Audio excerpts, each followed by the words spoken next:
मित्रांनो, तुमचं पुन्हा एकदा सुमिरित मराठी ह्या यूट्यूब चॅनेलवर स्वागत आहे. आजची कथा सुरू करण्यापूर्वी जर कोणी ह्या चॅनेलवर पहिल्यांदाच आले असाल आणि अजूनही सबस्क्राईब केले नसेल तर नक्की सबस्क्राईब करा. धन्यवाद. डॉक्टरी पेशा मोठा कटकटीचा.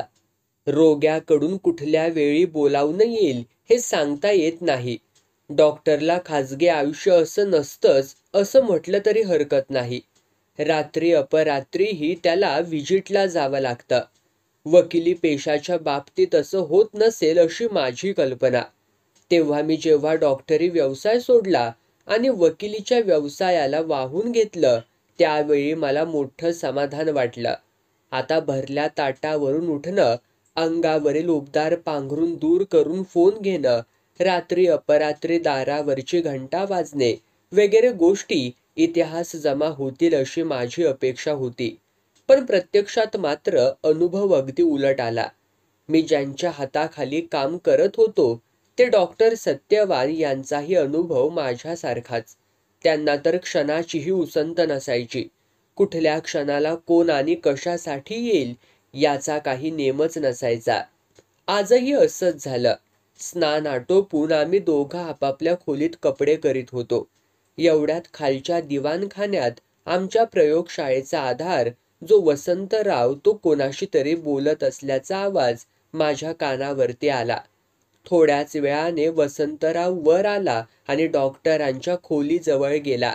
साहेब, एक गृहस्थ आपल्याला भेटायला आले आहेत. अत्यंत महत्वाचं आणि तातडीचं काम आहे म्हणतात. त्यांच्या बोलण्यावरून ते बरेच अस्वस्थ झालेले दिसताहेत.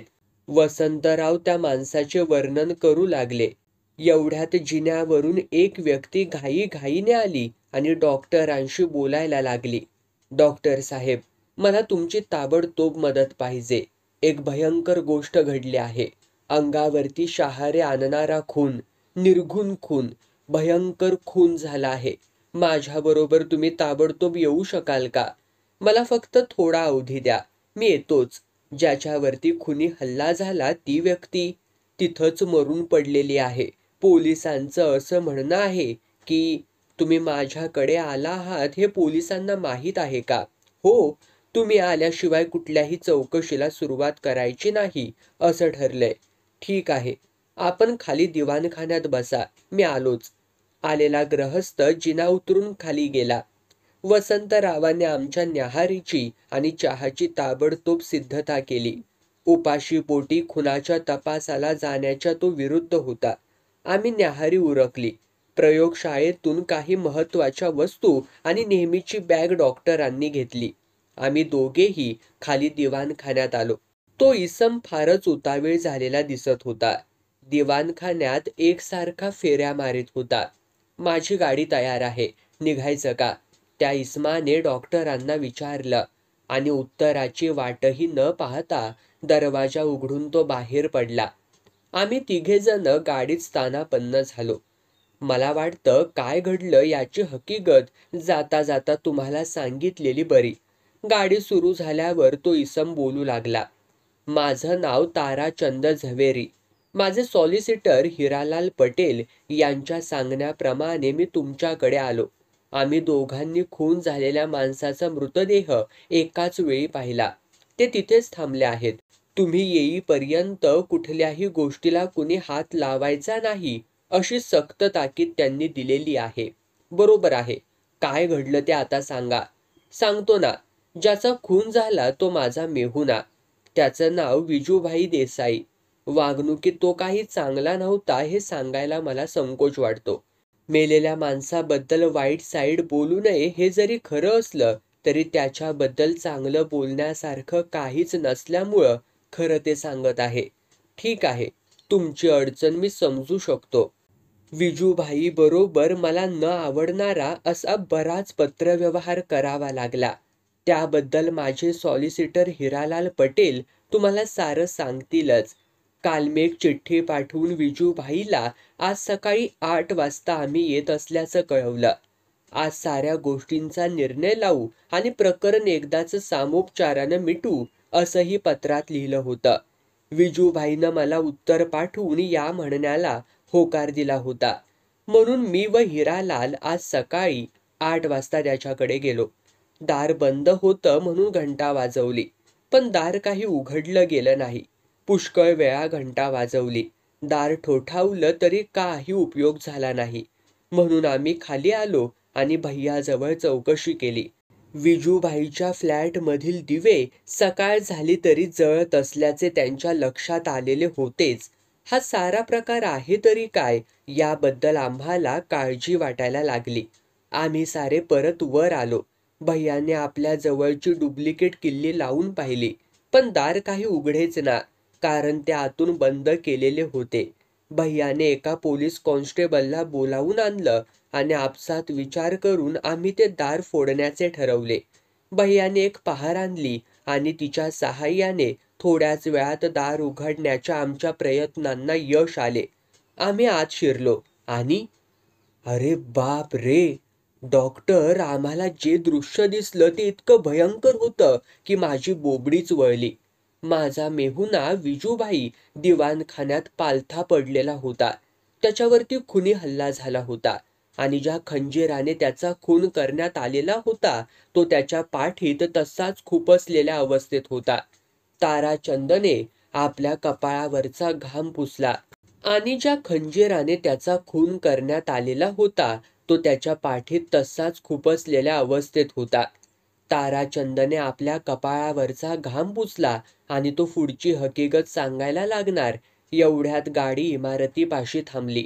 इमारतीचा रखवालदार म्हणजेच तो भैया धावतच पुढे आला आणि आम्ही गाडीतून उतरलो. विजूभाईचा फ्लॅट 3ऱ्या मजल्यावर आहे. लिफ्टमधून आपण वर जाऊया. भैया पुढे झाला आणि त्याने लिफ्टचे दार उघडले. आम्ही सारेजण लिफ्टमधून 3ऱ्या मजल्यावर गेलो. फ्लॅटचे दार मोडलेले दिसत होते आणि त्यावर विजूभाई देसाई अशी पाटीही दिसत होती. दारातून आतमध्ये डोकावताच इन्स्पेक्टर सावंत यांची मूर्ती आम्हाला दिसली.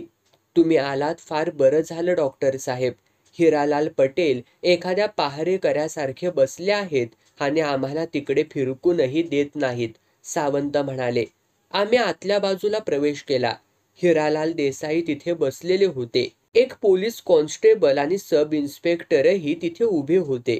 आम्ही सर्वांनी खोलीतील त्या विशिष्ट जागेकडे एकाच वेळी पाहिलं आणि आमच्या तोंडून शब्दच फुटेना. खोलीत भीषण शांतता पसरली होती. एका अमानुष आणि भयंकर कृत्याने ती खोली पछाडल्यासारखी पिसत होती. रोजच्या वापरण्याच्या वस्तू देखील भीषण आणि गूढ वाटत होत्या. एक प्रकारचे निर्घुण वातावरण खोलीत पसरल्यासारखे दिसत होते. एका माणसाची जीवनज्योत क्षणात मालवली गेल्याचे भयानक दृश्य मनाला बेचैन करीत होते. खोलीतले दिवे मात्र जळतच होते. उघड्या खिडक्यांतून सूर्याची उन्हे आतमध्ये डोकावत होती. टेबलावरील अर्धवट प्यायलेल्या मद्याचा प्याला आणि शेजारीच असलेले उघडे पुस्तक तिथे घडलेल्या दारुण घटनेची हकीकत जणू काही आमच्या कानांमध्ये सांगत होते. कसलाही आवाज न करता मुक्यानेच आम्हा सर्वांच्या हालचाली चालू होत्या. जमिनीवरती विजूभाईचा मृतदेह पडलेला होता. ही केस मोठी गहन गूढ वाटते, इन्स्पेक्टर सावंत म्हणाले. हा मृतदेह इथं घडलेल्या भयानक कृत्याची साक्ष देत आहे. आम्ही खाली वाकून त्या मृतदेहाची पाहणी केली. विजूभाई एक वयस्कर माणूस होता. त्याचे दोन्ही हात पसरलेले होते आणि तो पालथा पडलेला होता. त्याच्या डाव्या खांद्याखाली पाठीत एक निमुळता खंजीर खुपसलेला दिसत होता. ओठावरती रक्त साकळले गेले होते. त्याला मृत्यू कसा आला असावा हे सांगायला तो खंजीर पुरेसा होता. पसरलेल्या उजव्या हाताच्या थोडं पलीकडं घड्याळाची किल्ली पडलेली होती. वर पाहताच घड्याळाचे दार उघडेच असलेले मला दिसले.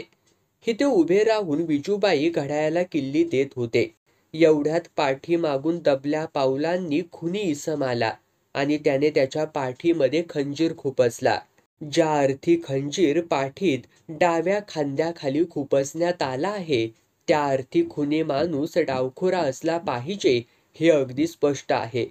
उलगडा एकाच गोष्टीचा होत नाही आणि ती गोष्ट म्हणजे खुनी माणूस आत कसा आला आणि खून करून परत बाहेर कसा पडला? हा मृतदेह ज्या अवस्थेत प्रथम दिसला त्याच अवस्थेत आहे ना हो? कोणी तो हलवला बिलवला तर नाही ना? डॉक्टरांनी विचारले. नाही. आम्ही पोलीस सर्जन पाटील यांना लगेच बोलावले आणि त्यांनी विजूभाईला मृत्यू आल्याचे सांगितले. ते थोड्याच वेळात तुमची गाठ घेण्यासाठी परत येणार आहेत आणि मगच शवविच्छेदनाबाबत काय करायचे ते ठरविण्यात येईल. असं असेल तर हा मृतदेह आहे या अवस्थेतच राहिलेला बरा. मी फक्त शरीराचे तापमान घेतो आणि खंजीराच्या मुठीवर बोटांचे ठसे आहेत का ते पाहतो, डॉक्टरांनी सांगितले. डॉक्टरांनी आपल्या बॅगेतून थर्मामीटर बाहेर काढला आणि विजूभाईच्या शर्टाखाली पोटाला चिकटवून ठेवला. बॅगेतून पावडरची डब्बी काढून आतल्या पावडरचा फवारा खंजीराच्या मुठीवर उडवला. इन्स्पेक्टर सावंत खाली वाकून हा सारा प्रकार पाहत होते. डॉक्टरांनी फुंकर मारून ती पावडर उडवली. मुठीवरती बोटांचे ठसे अजिबात दिसत नाहीत. निराशेच्या स्वरात डॉक्टर म्हणाले, खुनी माणसाने हातमोजे घातले असले पाहिजेत. मुठीवर हिंदी भाषेत गद्दार अशी अक्षरे कोरलेली दिसत आहेत. गद्दार म्हणजे देशद्रोही. या बाबतीत मी इमारतीच्या भैयाजवळ चौकशी केली. त्याने सांगितलेली हकीकत ऐकण्यासारखी आहे. मी त्याला बोलावून पाठवतो. तुम्हीही ती ऐका. दरम्यान मी काही फोटो घेण्याचे ठरवले आहे. विजूभाईचा मृतदेह पडला आहे त्या जागेच्या आणि खोलीच्या निरनिराळ्या भागांचे फोटो घेणे आवश्यक आहे. हितली एकही वस्तू हलवली तर नाही ना? या खिडक्यांची दारं कुणी उघडली? आम्ही आलो तेव्हा ती उघडीच होती. काल रात्री उष्मा फार होता, त्यामुळे विजूभाईनं कदाचित ती उघडीच ठेवली असतील. हितल्या कुठल्याही वस्तूला आम्ही हात लावलेला नाही किंवा ती हलवलेलीही नाही, इन्स्पेक्टर सावंत यांनी उत्तर दिलं. फोटो काढून झाले की या खोलीच्या प्लॅनचे एक रेखाचित्रही मी तयार करणार आहे. त्याचाही उपयोग पुढं होणार आहे. डॉक्टरांनी बॅगमधून आपला कॅमेरा बाहेर काढला आणि त्या खोलीचे निरनिराळ्या कोनांतून फोटो काढण्यास सुरुवात केली. डॉक्टर रघुवीर, तुम्ही या घड्याळासमोर उभे राहून घड्याळाला किल्ली देत असल्याचा आविर्भाव कराल का? मी त्याप्रमाणे उभा राहिलो आणि डॉक्टरांनी फोटो काढला. मला तसेच थांबण्यास सांगून खडूने मी उभा होतो तिथे त्यांनी खून केली. मी दूर झाल्यावर त्याच खुनेवरती उभे राहून डॉक्टरांनी खोलीचे काही फोटो काढले आणि शेवटी विजूभाईच्या मृतदेहाचा फोटो घेतला. फोटो काढून झाल्यानंतर डॉक्टरांनी आपल्या बॅगेतून कागदाचे पॅड बाहेर काढले आणि त्यावर खोलीचा नकाशा काढण्यास सुरुवात केली. खोलीतील फर्निचर, इतर वस्तू आणि विजूभाईचा मृतदेह कसा पडलेला होता हे सारे त्या नकाशात त्यांनी दाखवले. तुम्ही फार त्रास घेता आहात डॉक्टर, सावंत म्हणाले. त्रास कसला? घटनेशी संबंधित असलेल्या साऱ्या वस्तू नेहमीच विचारात घेण्याची माझी पद्धत आहे. पुढे त्यातल्या काही महत्त्वाच्या ठरण्याचाही संभव असतो. डॉक्टर पाटील आले वाटतं. आणि खरोखर डॉक्टर पाटलांनी प्रवेश केला. डॉक्टर सत्यवान यांना अभिवादन करून ते तडक कामाला लागले. विजूभाईच्या पोटापाशी ठेवलेला थर्मामीटर बाहेर काढून त्यावरील तापमान पाहिले. 10 तासांपूर्वीच मृत्यू आलेला आहे, डॉक्टर पाटील सांगू लागले. अगदी ठरवून आणि निर्दयपणे केलेला हा खून म्हणजे गूढच आहे. माझंही तसंच मत आहे. डॉक्टर रघुवीर, या खंजीराला चाचपून पहा, डॉक्टर सत्यवान यांनी मला सांगितले. एका फासळीतून तो आत शिरलेला दिसतोय. खंजीराला हात लावून त्याची तपासणी केल्यावर मी म्हणालो, बरोबर, तो खूप जोरात खुपसला असला पाहिजे. आणि एक गोष्ट ध्यानात आली का? खंजीर जिथून आत शिरला आहे तिथल्या शर्टचा भाग किंचित पिळवटल्यासारखा दिसतोय. याचा अर्थ खंजीर आत शिरत असतानाच गरगर फिरत असावा असे वाटते. खंजीराच्या प्रहाराचा वेग लक्षात घेता ही गोष्ट जरा चमत्कारिक वाटते. चमत्कारिक आहे, पण त्याचा आपल्याला काही उपयोग होईल असे मला तरी नाही वाटत. हा मृतदेह हितून हलविण्यापूर्वी हा खंजीर आपण बाहेर काढूया का? डॉक्टर पाटील यांनी पृच्छा केली. अवश्य, नाहीतरी तो हलविण्याच्या नादात खंजीरामुळे आणखी काही जखम व्हायची. पण जरा थांबा, असं म्हणून डॉक्टर सत्यवान यांनी आपल्या खिशातून एक दोरी बाहेर काढली. विजूभाईच्या पाठीत घुसलेला खंजीर थोडासा बाहेर काढला आणि त्याच्या पात्याला समांतर अशी दोरीची दोन्ही टोके धरली. नंतर ती दोन्ही टोके मला पकडायला सांगून त्यांनी तो खंजीर संपूर्ण बाहेर काढला. खंजीर बाहेर काढल्याबरोबर शर्टाला त्या ठिकाणी जो पीळ पडला होता तोही नाहीसा झाला. तुमच्या सर्वांच्या एक गोष्ट लक्षात आली असेल, डॉक्टर सत्यवान सांगू लागले, की या दोरीमुळे आपल्याला खंजीराने केलेल्या जखमेची दिशा समजते आणि ज्या ठिकाणी शर्ट फाटला आहे ते ठिकाण आणि जिथे खंजीर पाठीत शिरला ते ठिकाण ही दोन्ही ठिकाणे वेगवेगळी आहेत याचीही माहिती आपल्याला मिळते. दोन्ही ठिकाणांत थोडे अंतर आहे. खंजीर आत घुसताच गर फिरत असावा हेच यावरून सिद्ध होते. आहे खरं विचित्रच, डॉक्टर पाटील म्हणाले, पण त्याच्याशी काही कर्तव्य नाही. सध्या आपण काय काय आढळतंय याची नोंद घेत आहोत ते ठीक आहे, पण मला वाटतं आता विजूभाईचा मृतदेह हिथून हलवायला काही हरकत नाही. आपण तो एका टेबलावर ठेवूया आणि जखमेची तपासणी करूया, डॉक्टर पाटील म्हणाले. त्याप्रमाणे विजूभाईच्या जखमेची तपासणी करण्यात आली. त्यात नवीन काहीच आढळलं नाही. त्याचा मृतदेह एका चादरीने झाकण्यात आला. आपण दोघांनीही विजूभाईच्या मृतदेहाची आणि जखमेची पाहणी केली. डॉक्टर सत्यवान यांनी खोलीची मापे घेतली आणि फोटोही काढले. त्याचप्रमाणे खोलीचा नकाशाही काढला. महत्वाचा असा धागादोरा आपल्याला अद्याप तरी मिळालेला नाही. इथे या खोलीत एका माणसाचा खून झाला. या खोलीत प्रवेश करण्यासाठी एकच दार आहे आणि तेही खून झाला त्यावेळी आतून लावलेले होते. या फ्लॅटच्या खिडक्या जमिनीपासून 40 फूट उंचावर आहेत. वर चढून यायला पाण्याचे नळ वगैरे काहीच साधन नाही. असे असताना खुनी माणूस या फ्लॅटमध्ये कसा शिरला आणि परत बाहेर कसा पडला हे एक कोडेच आहे. इन्स्पेक्टर सावंत यांनी एकंदर परिस्थितीचे चित्र उभे करण्याचा प्रयत्न केला आणि तरीही खुनी माणूस आत शिरला होता आणि आता तो इथे नाही ही गोष्ट मान्य केलीच पाहिजे. सॉलिसिटर हिरालाल पटेल बोलू लागले. ज्या अर्थी हिथं तो नाही त्या अर्थी तो बाहेर पडला म्हणजे हिथून बाहेर पडायला काहीतरी मार्ग असला पाहिजे आणि तो मार्ग शोधून काढता येतो का हे आपल्याला पाहिलं पाहिजे. इन्स्पेक्टर सावंत नसतेच हसले, पण काही बोलले मात्र नाहीत. काय घडलं असावं याची मी एक कल्पना आपल्या पुढे मांडतो. डॉक्टर सत्यवान सांगू लागले. मृत विजूभाई या फ्लॅटमध्ये एकटाच होता. आणखी दुसऱ्या कोणाचेही अस्तित्व या जागेत असल्याचा आपल्याला काहीही पुरावा आढळलेला नाही. मद्याचा एकच ग्लास आणि तोही अर्धवट संपवलेला आपल्याला दिसला. विजूभाई मद्याचे घोट घोट घेत वाचत बसलेला होता. त्याचे सहज घड्याळाकडे लक्ष गेले. 10:12 कमी असताना ते बंद पडलेले होते. त्याने पुस्तक टेबलावर पालथे ठेवले आणि घड्याळाला किल्ली देण्यासाठी तो उठला. किल्ली देत असतानाच त्याला मृत्यू आला. खंजीर पाठीत खुपसला गेल्यामुळे. कुणीतरी डावखुरा माणूस पाय न वाजवता त्याच्या पाठीमागे आला आणि त्याने विजूभाईच्या पाठीत जोराने खंजीर खुपसला. इन्स्पेक्टर सावंत म्हणाले, असं घडलं असण्याची कदाचित शक्यता आहे. डॉक्टर सत्यवान सांगू लागले. मला वाटतं आपण त्या भैयाला बोलावूया आणि तो काय सांगतो ते पाहून घेऊया. भैया तिथेच खोलीबाहेर होता. काल रात्री या जागेत कोण कोण लोक आले याची तुला काही कल्पना आहे का रे? डॉक्टरांनी विचारले. या इमारतीत अनेक लोक आले आणि गेले.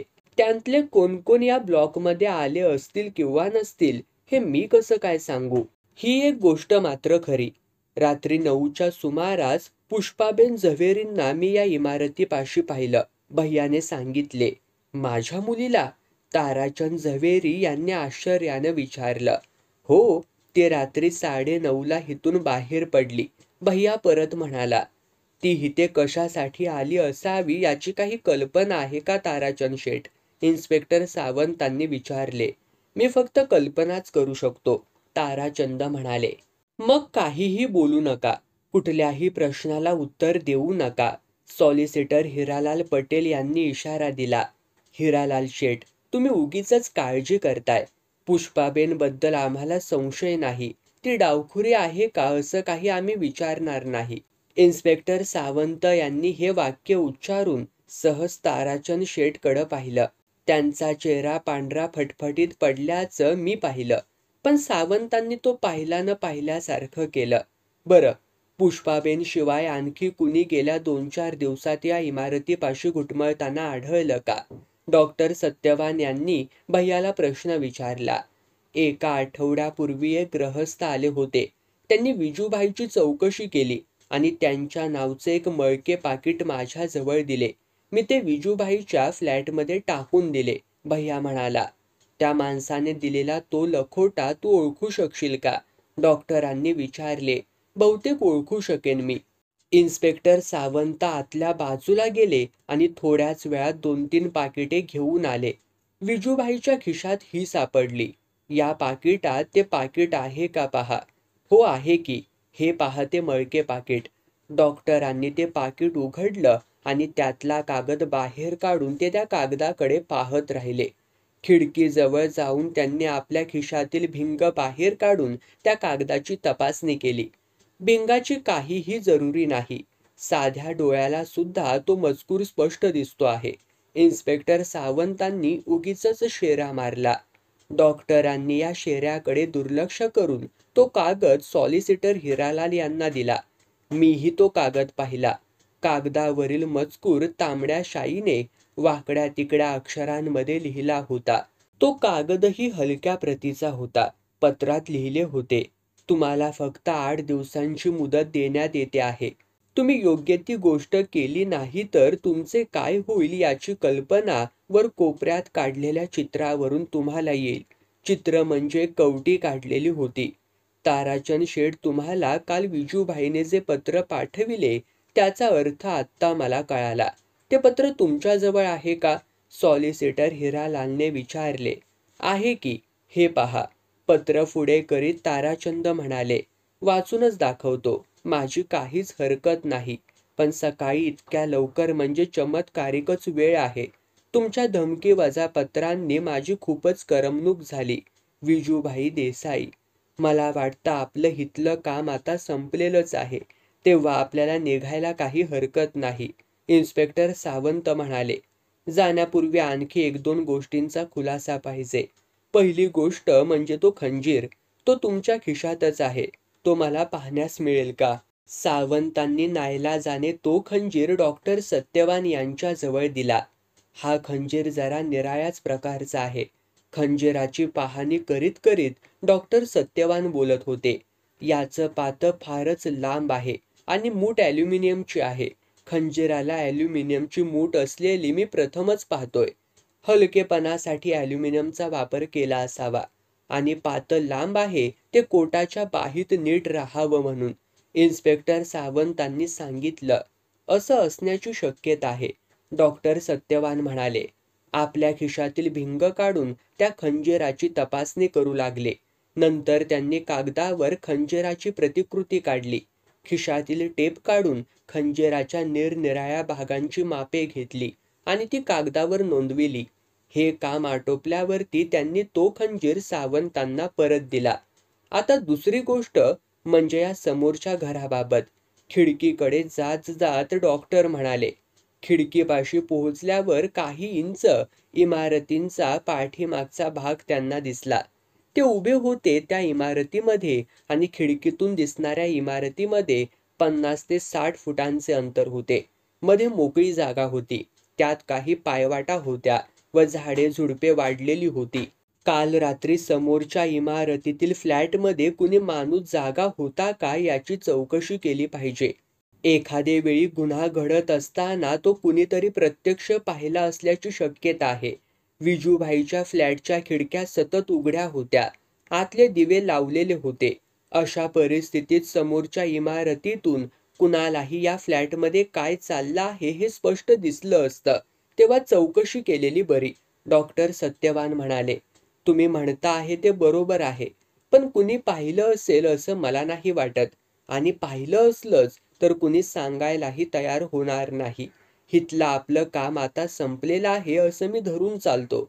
आता या फ्लॅटला कुलूप लावून मला ऑफिसात गेलं पाहिजे. इन्स्पेक्टर सावंत म्हणाले. आम्ही सर्वजण जिना उतरून खाली आलो.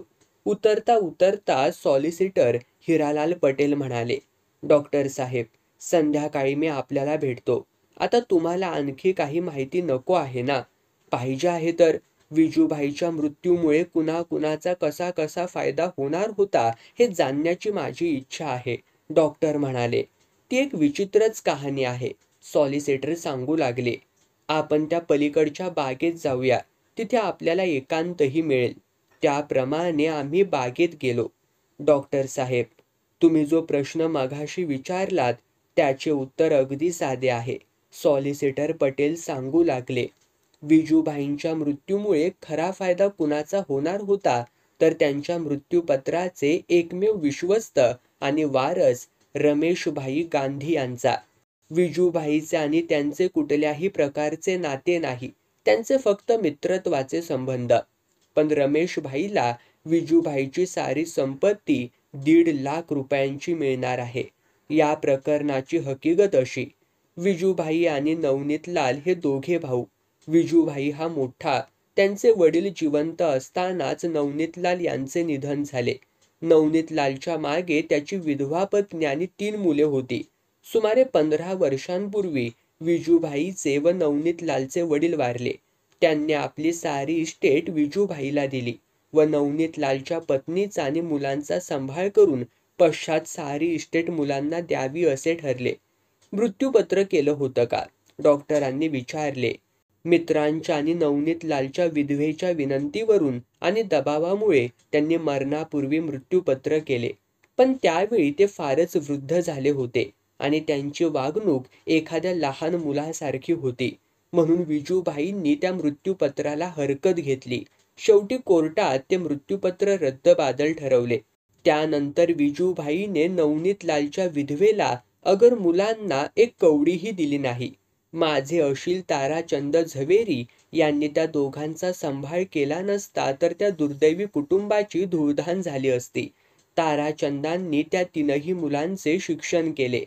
या समस्येने थोड्याच दिवसांपूर्वी 2 कारणांकरिता गंभीर स्वरूप धारण केले. पहिले कारण म्हणजे नवनीतलालचा थोरला मुलगा देवीदास आता मोठा झाला आहे.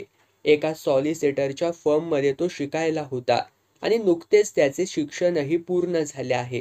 भागीदारीमध्ये एक सॉलिसिटर्स फर्म काढायची त्याची इच्छा आहे आणि त्यासाठी त्याला भांडवलाची गरज आहे.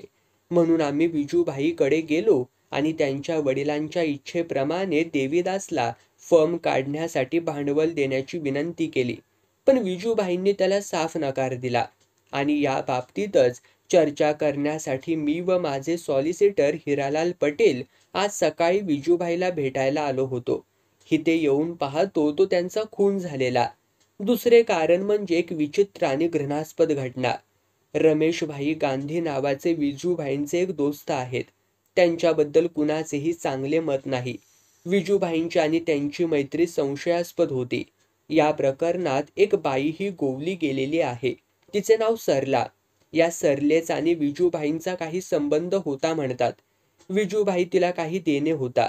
त्याच्या खोलात आपल्याला जाण्याची जरुरी नाही.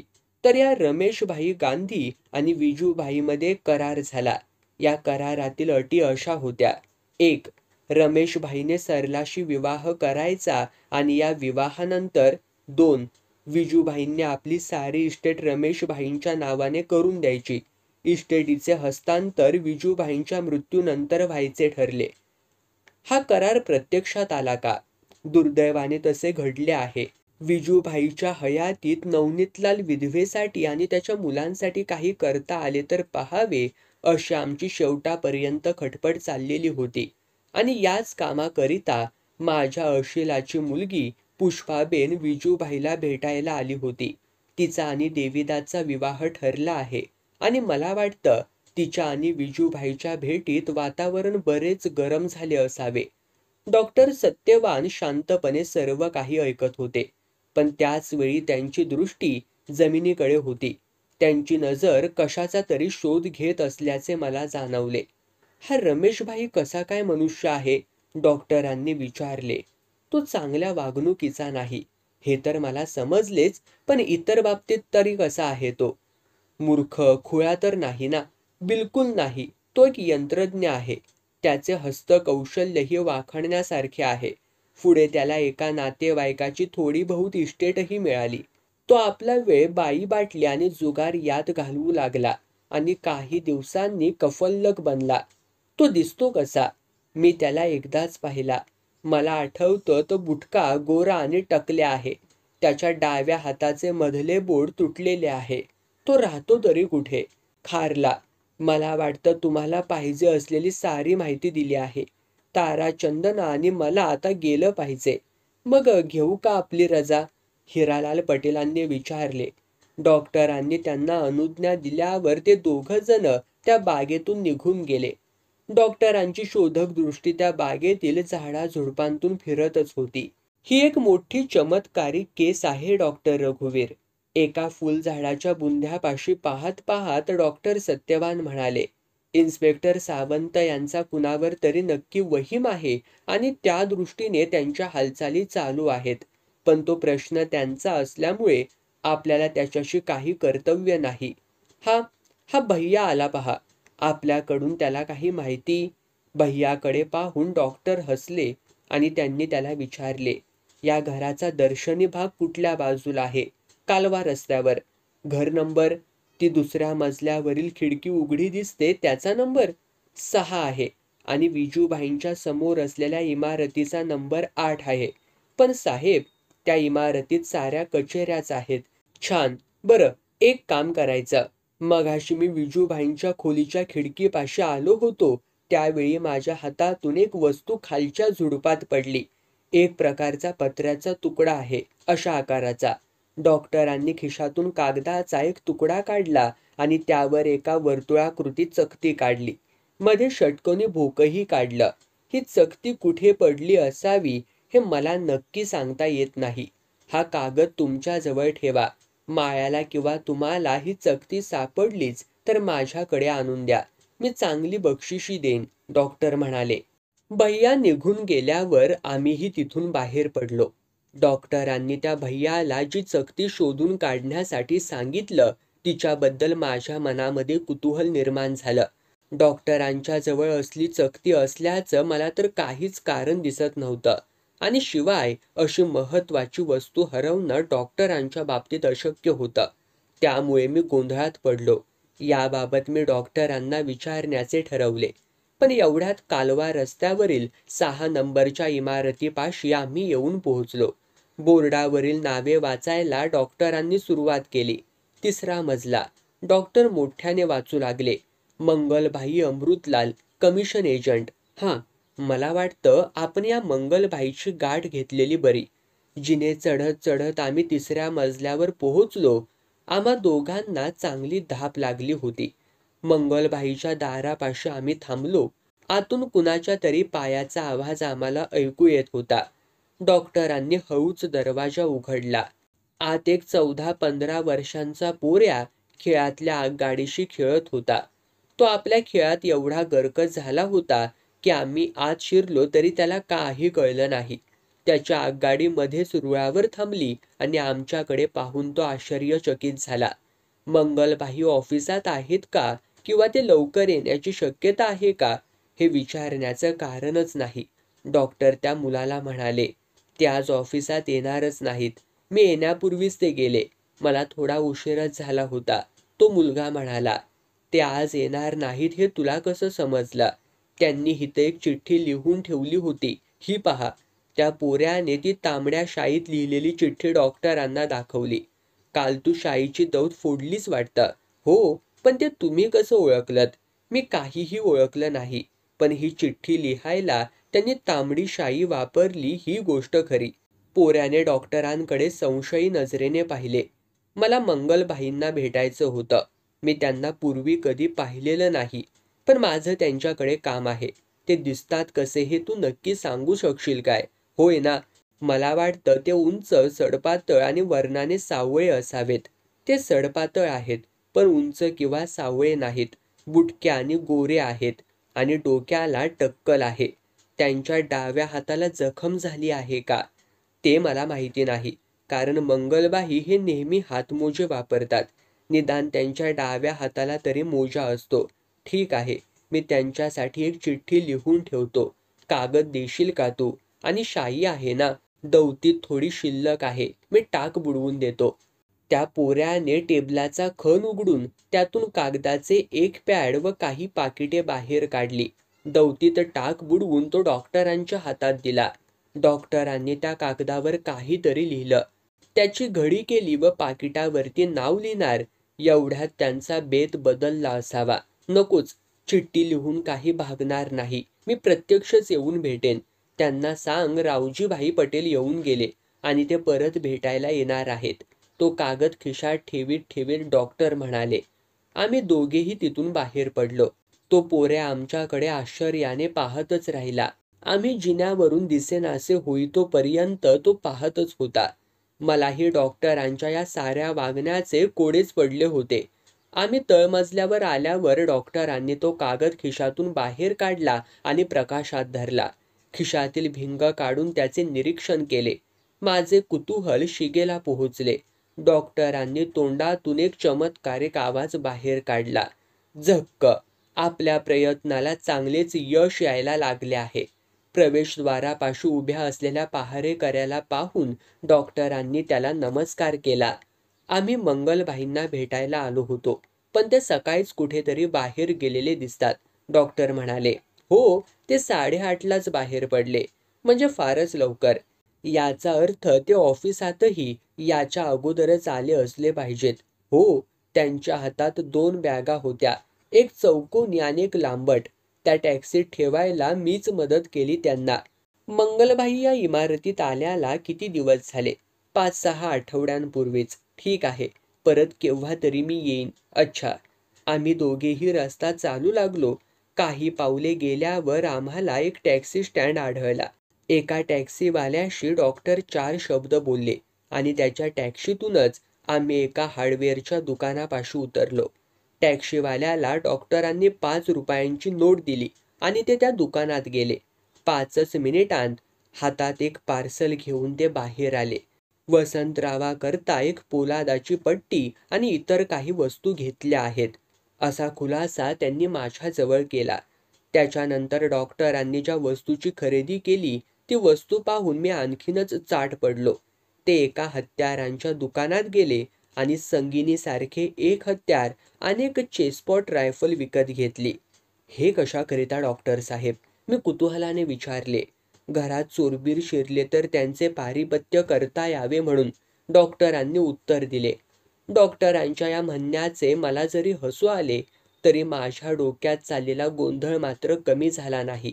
माझी खात्री होती या साऱ्या वस्तूंचा आणि विजूभाईच्या खुनाच्या तपासाचा काहीतरी संबंध असला पाहिजे, पण डॉक्टर काहीही सांगायला तयार नव्हते. आम्ही घरी पोहोचल्यावरती भोजन केले. मला माझी काही कामे उरकायची होती म्हणून मी घराबाहेर पडलो. ड्रॉइंग बोर्ड, फुटपट्टी, कंपासपेटी अशी आयुधे घेऊन डॉक्टर कागदावर आकृत्या काढत होते आणि वसंतराव डॉक्टरांनी दिलेले पार्सल हातात घेऊन त्या आकृत्यांचे निरीक्षण करीत होते. डॉक्टरांची परवानगी घेऊनच मी बाहेर गेलो. संध्याकाळी घरी परत येत असता वाटेतच सॉलिसिटर हिरालाल पटेल मला भेटले.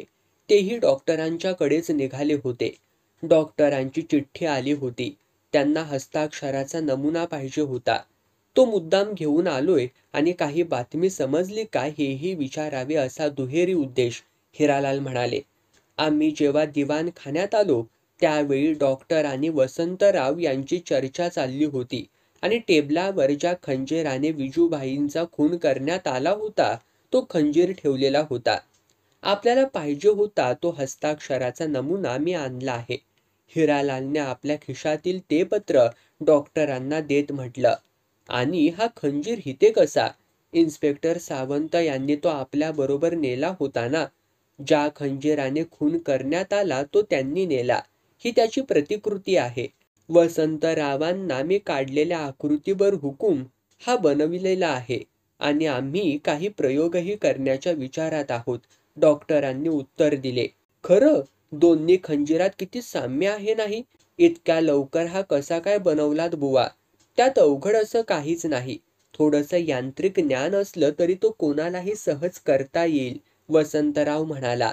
आणि वसंतरावाच्या या म्हणण्याला पुरावा म्हणून फार महत्त्व आहे, डॉक्टर म्हणाले. एवढ्यात ताराचंद झवेरी धापा टाकतच आत आले. भयंकर, हिरालाल शेठ, एक भयंकर गोष्ट घडलेली आहे. पुष्पाबेन, माझी मुलगी, तिला विजूभाईंच्या खुनाबद्दल अटक करण्यात आली आहे. देवा रे देवा, मला वेड लागायची पाळी आले, ताराचंद धापा टाकीतच सांगू लागले. डॉक्टर सत्यवान यांनी ताराचंदाच्या खांद्यावरती हात ठेवला व धीर देत म्हणाले, घाबरू नका ताराचंद शेठ, तुमच्या मुलीने काहीही केलेले नाही. ती डावखुरी आहे का? हो, दुर्दैवाने ती डावखुरी आहे. पण आता पुढे काय करायचं? डॉक्टर, ते तिला पोलिसात कोठडीत घेऊन गेले. माझी मुलगी आणि पोलीस कोठडीत?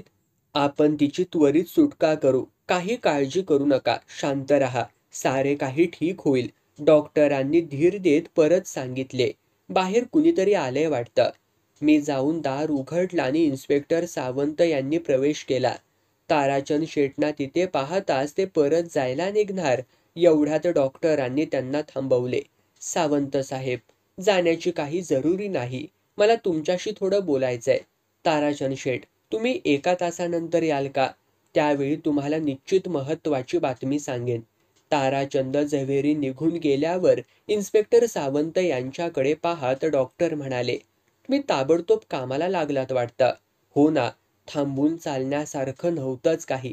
पुष्पाबेनच्या विरुद्ध आम्हाला खात्रीलायक पुरावा मिळाला आहे. विजूभाईला भेटलेली तीच शेवटची व्यक्ती आहे. शिवाय ती डावखुरी आहे हे आपल्याला माहिती आहेच, सावंत म्हणाले. आणखी काही पुरावा? पुष्पाबेनला त्या इमारतीत शिरताना ज्यांनी ज्यांनी पाहिलं त्या सर्वांनी तिला ओळखली. मग विजूभाईंच्या फ्लॅटमधून ती बाहेर कशी पडली? दार तर आतून लावलेलं होतं. हां, ते मात्र एक कोड आहे आणि त्याचं उत्तर आपण द्याल असं मला वाटतं. आम्ही जेव्हा त्या फ्लॅटमध्ये शिरलो त्यावेळी तिथं कोणीच नव्हतं, याचा अर्थ खुनी माणूस कुठून तरी व कसा तरी बाहेर पडलाच असणार. हे तर नाकबूल करता येत नाही. का?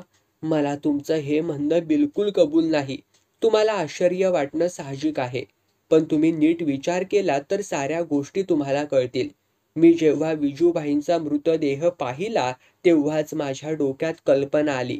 ज्या अर्थी त्या फ्लॅटमधून बाहेर जायला मार्ग नाही, त्या अर्थी खुनी मनुष्य त्या फ्लॅटमध्ये शिरलेला नव्हता, डॉक्टर म्हणाले. आपण काय म्हणताय ते मला नाही उमगलं, सावंत म्हणाले. माझं काम आता संपलेलं आहे आणि विजूभाईंच्या खुनाचं हे सारं प्रकरण मी आता तुमच्याकडे देत आहे. पुढची कारवाई तुम्हीच करायची आहे. मी तुमच्या पुढे संगतवार तपशील मांडतो. जेव्हा विजूभाईंवर हल्ला झाला त्यावेळी तो घड्याळाला किल्ली देत होता, ही गोष्ट तर खरी.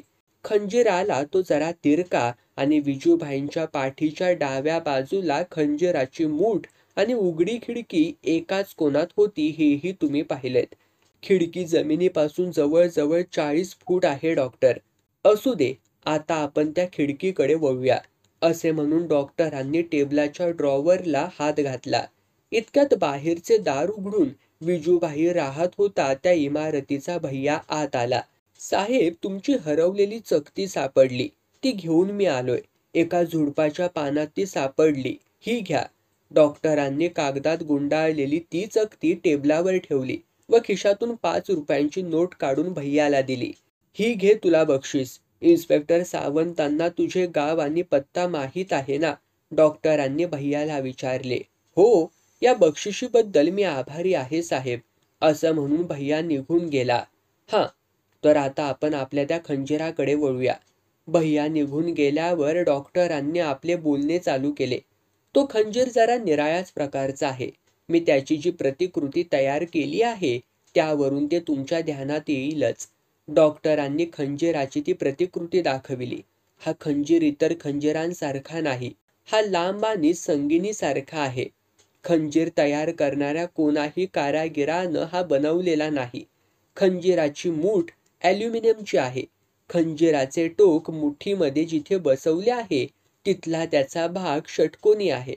पाते वर्तुळाकार आहे व त्याचा परीघ 10-9 मिलीमीटर्स आहे. अशा रायफली विकत मिळू शकतात.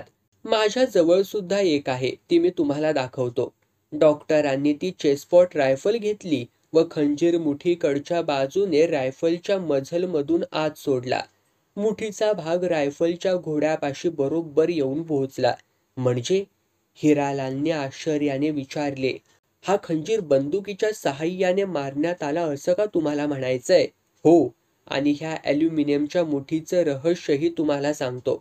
खंजीराच्या पात्याचं वजन कमी करण्यासाठीच ती मुद्दाम हलक्या धातूची करण्यात आली आहे आणि शिवाय षटकोनीही केली आहे, डॉक्टर म्हणाले. तुम्ही काय म्हणताय ते मला नीट समजलं नाही.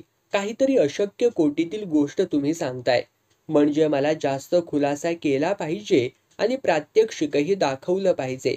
पहिली गोष्ट म्हणजे हा खंजीर पात्याच्या टोकाच्या बाजूने फेकला गेला पाहिजे. ह्यासाठी तो सारखा गर फिरत राहिला पाहिजे. विजूभाईंच्या पाठीत तो जेव्हा घुसला तेव्हा तो फिरतच होता. तो असा फिरत राहावा म्हणून रायफलचा आणि या षटकोनी चकतीचा उपयोग करण्यात आला. खंजीराला गती देण्याचं कार्य संपल्यावर ही चकती खाली पडते आणि खंजीर वेगात आणि गरगरत पुढे जातो. या रायफलीच्या आणि खंजीराच्या चकतीची अशी योजना मुद्दाम करण्यात आली. हे सारं काम डोकेबाज माणसाचं दिसतंय, पण मला तरी ते अशक्य कोटीतलं वाटतंय, इन्स्पेक्टर सावंत म्हणाले. मी तुम्हाला आता प्रात्यक्षिकच दाखवतो म्हणजे तुम्हाला कळेल. डॉक्टरांनी रायफल उडविण्याची सारी सिद्धता केली. या 2 खोल्यांची लांबी जवळजवळ 30 फूट आहे. डॉक्टर रघुवीर, तेवढी खिडकी बंद करता का? मी खिडकी बंद केली. डॉक्टरांनी एका कपाटावरती बसवलेल्या घट्ट उशीवर नेम धरला आणि रायफल उडवली. आतला खंजीर घर फिरत त्या उशीमध्ये घुसला. ती षटकोनी चकती मध्येच खाली पडली. आता सांगा, हे शक्य आहे की नाही? अशाच रीतीने विजूभाईच्या पाठीत खंजीर मारण्यात आला. भैयाने मघाशी आणून दिलेली चकतीही तुम्ही पाहिली. ती त्याच खंजीराची होती. सॉलिसिटर हिरालाल आणि इन्स्पेक्टर सावंत आश्चर्यचकित झाले. डॉक्टर साहेब, तुम्हाला शतशः प्रणाम. पण हे सारे तुम्हाला सुचले कसे तेच मला कळत नाही. आता फक्त एकच प्रश्न राहिला, तो म्हणजे हा खंजीर बंदुकीच्या सहाय्याने मारला तरी कुणी? इन्स्पेक्टर सावंतांनी विचारलं. या खंजीरानेच मला सारी कथा सांगितली. त्यामुळे मी आता खुनी माणसाचे नावही सांगू शकतो. विजूभाई या हिते घड्याळाला किल्ली देण्यासाठी उभा होता. त्याची पाठ या खिडकीकडे होती. या खिडकीतून बाहेर पाहिल्यास पलीकडच्या इमारतीच्या खिडक्या तुम्हाला दिसतील. त्यातली 6 नंबरची इमारत पहा. या इमारतीच्या 3ऱ्या माळ्यावर मंगलभाई नावाच्या एका कमिशन एजंटाचे ऑफिस आहे. मी त्याच्या ऑफिसात गेलो होतो. तिथल्या खिडकीतून विजूभाईंच्या फ्लॅटमधील हालचाली स्पष्ट दिसू शकतात. आता त्या पत्राबाबत, मंगलभाईचे हस्ताक्षर आणि ती धमकी वजा आलेल्या पत्रातील हस्ताक्षर एकाच माणसाचे आहे. मंगलभाईचेच ते हस्ताक्षर आहे. मी त्याच्या ऑफिसातून एक कागद आणला आहे. रतिलाल शेठ, तुमच्या जवळचे पत्र काढा. तुमच्या जवळच्या पत्रावर टाचण्या टोचल्याच्या काही खुणा आहेत. तशाच खुणा अगदी बरोबर त्याच जागी मंगलभाईच्या ऑफिसातून आणलेल्या या कागदावरही आहेत. इन्स्पेक्टर सावंत ताडकन उभे राहिले. हा मंगलभाई कोण? ते तुम्ही शोधून काढा. तो कसा दिसतो हे फार तर मी तुम्हाला सांगू शकेन. विजूभाईंच्या मृत्यूमुळे फक्त एकाच माणसाचा फायदा होणार होता. त्या माणसाचं नाव रमेशभाई गांधी. त्याला यांत्रिक ज्ञानही होतं. तो बुटका आणि सडसडीत अंगाचा आहे. रमेश गांधीचे हस्ताक्षर आणि मगनभाईचे हस्ताक्षर अगदीच सारखं आहे. यावरून काय समजायचे ते समजा, डॉक्टर म्हणाले. एवढी माहिती मला पुरे आहे डॉक्टर साहेब. पुष्पाबेनची मी ताबडतोब मुक्तता करतो आणि रमेशभाईंच्या शोधाला निघतो, सावंत म्हणाले. त्याच रात्री रमेशभाई गांधी याला अटक करण्यात आली. त्याच्या जवळील बॅगेत एक चेसपॉट रायफलही सापडली, पण त्याच्यावर खटला मात्र भरणे शक्य झाले नाही. त्याने त्याच्या खिशातील पिस्तुलानेच स्वतःचा अंत करून घेतला.